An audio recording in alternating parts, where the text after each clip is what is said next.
For today's video, ituturo ko po sa inyo kung paano gumawa ng DIY dishwashing liquid. First and foremost, maglagay po muna tayo sa timba ng 14 liters of water.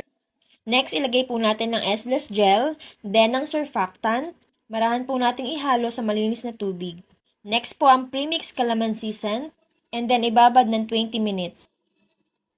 And after 20 minutes, last but not the least, ihalo na po natin ang thickener. Marahang haluin. Sadyang mabilis lang po talaga yung nasa video ko. Haluin hanggang sa matunaw ang mga mixtures. And we need to rest it for 24 hours. 24 hours later.